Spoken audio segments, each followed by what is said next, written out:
Hello learners, welcome back to our channel RG classes.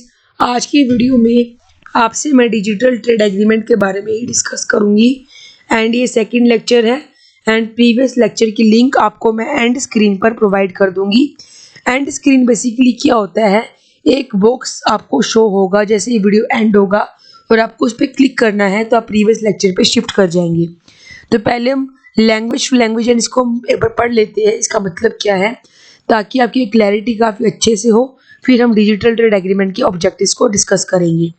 So digital trade agreement is a modern type of international trade agreement. International trade agreement का modern type है digital trade agreement, ये traditional type नहीं है। International trade क्या होती है, जब दो कंट्रीज के बीच में एक्सपोर्ट इंपोर्ट होता है उसको बोलते हैं इंटरनेशनल ट्रेड। और जो भी एक्सपोर्ट इंपोर्ट हो रहा है वो काफ़ी स्मूथली हो तो उससे रिलेटेड एग्रीमेंट्स बनाए जाते हैं, उसको बोलते हैं इंटरनेशनल ट्रेड एग्रीमेंट। तो उसी का ही एक मॉडर्न टाइप है digital trade agreement that specifically focuses. किस पर फोकस करता है डिजिटल ट्रेड एग्रीमेंट? क्या रूल्स होंगे, क्या स्टैंडर्ड्स होंगे, क्या कोऑपरेशन मैकेनिक्स होगा जो पूरे डिजिटल ट्रेड को गवर्न करेगा, चलाएगा। तो डिजिटल ट्रेड क्या है, जब कोई भी ट्रेडिंग इलेक्ट्रॉनिक मीडियम के थ्रू हो रही है उसको बोलते हैं डिजिटल ट्रेड। डीटीए यानी डिजिटल ट्रेड एग्रीमेंट में बहुत सारे इश्यूज को कवर किया जाता है। यानी जब दूसरी कंट्री से हम कांटेक्ट में आते हैं तो जो डाटा प्रिवेसी है वो कैसे हमें प्रोटेक्ट करनी है।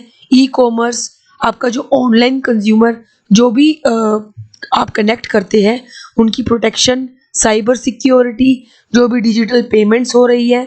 इंटेलेक्चुअल प्रॉपर्टी, इंटेलेक्चुअल प्रॉपर्टी वो होती है जब आप अपने माइंड का यूज़ करके कुछ नया क्रिएट करते हैं, ठीक है। डिजिटल स्पेस में आपकी कोई भी जो इंटेलेक्चुअल प्रॉपर्टी है उसको हमें कैसे प्रोटेक्ट करना है, या और जो उभरती हुई टेक्नोलॉजीज है जैसे आर्टिफिशियल इंटेलिजेंस यानी एआई एंड ब्लॉकचेन, इन सभी चीज़ों का हम डिजिटल ट्रेड एग्रीमेंट में स्टडी करते, मतलब इन सभी चीज़ों पर महत्व दिया जाता है। इसके मेन ऑब्जेक्टिव क्या है?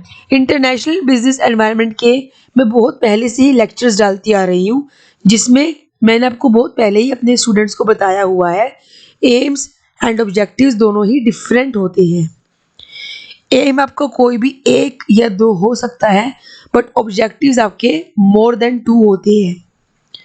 ये लॉन्गर पीरियड के लिए होते हैं एम्स, ऑब्जेक्टिव आपके शॉर्टर पीरियड के लिए होते हैं, ठीक है। For example digital trade agreement का मेन ऑब्जेक्टिव ये है कि हम ग्लोबली एक्सपेंड कर पाए और जो भी कनेक्ट हो रही है पार्टीज उनको सिक्योरिटी प्रोवाइड कर पाए।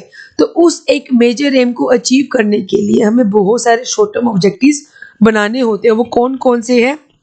पहला आता है क्रॉस बॉर्डर डिजिटल कॉमर्स और इन्वेस्टमेंट को प्रमोट करना, यानी दूसरी कंट्री के साथ हम अपनी ट्रेडिंग को प्रमोट करें। यानी अगर हम एक्सपोर्ट कर रहे हैं तो वो काफ़ी ज़्यादा हो दूसरी कंट्री के अंदर एंड वहाँ के लोग हमारी कंट्री में आकर डिजिटली इन्वेस्ट भी करें।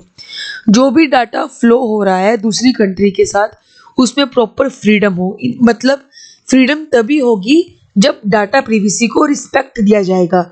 अगर कोई भी डाटा अगर फ्रीली फ्लो हो रहा है दो कंट्रीज़ के बीच में, तो अगर भी डाटा प्रिवेसी पर पूरा अगर डाटा प्रिवेसी पर प्रॉपर अगर हम महत्व दे रहे हैं, डाटा को प्राइवेट रख रहे हैं, कॉन्फिडेंशियल रख रहे हैं, तभी तो वो डाटा फ्रीली फ्लो होगा विदाउट एनी हाइंड्रेंस। तो इस चीज़ को अचीव करना। देन आता है इस तरीके से हम डिजिटल सिस्टम को क्रिएट करें जिसमें किसी भी तरह की प्रॉब्लम ना आए, पेमेंट को लेकर, ट्रेडिंग को लेकर, ये जितने भी इश्यूज होते हैं उन सब को लेकर। एंड रेगुलेटरी हार्मोनाइजेशन, एक कोऑर्डिनेशन मेंटेन कर चलना, ज़्यादा से ज़्यादा डिजिटली चीज़ों को इनोवेट करना, टेक्नोलॉजी को अपडेट रखना एंड ट्रस्ट को एनहेंस करना, सबसे इम्पोर्टेंट, ठीक है। जो भी डिजिटल ट्रांजैक्शन होती है उसमें ट्रस्ट को बढ़ाना, चाहे वो सप्लायर हो, कस्टमर हो, कोई भी पार्टी हो, क्योंकि आज भी बहुत सारे लोग ऐसे हैं जो ऑनलाइन पेमेंट करने से हेजिटेट करते हैं। तो ऐसा क्यों? ट्रस्ट अभी भी काफ़ी हद तक डेवलप नहीं हो पाया जिससे कंट्री की इकोनॉमिक ग्रोथ में बहुत बड़ी रुकावट बनी हुई है। इसलिए जैसे जैसे ये ट्रस्ट बढ़ता जाएगा जो इकोनॉमिक की जो डेवलपमेंट है वो भी बढ़ती जाएगी, क्योंकि ट्रेडिंग बहुत फास्ट स्पीड से होगी और इन्वेस्टमेंट बहुत फास्ट स्पीड से होगा इसीलिए। तो आज हमने कुछ मेजर ऑब्जेक्टिव डिस्कस किए डिजिटल ट्रेड एग्रीमेंट के। आई होप आपको सब कुछ अच्छे से क्लियर हो गया होगा। एंड अगर आपको ये वीडियो अच्छा लगे तो प्लीज़ लाइक करें, शेयर करें, सब्सक्राइब करें आरजी क्लासेस को। Thank you, take care, bye bye.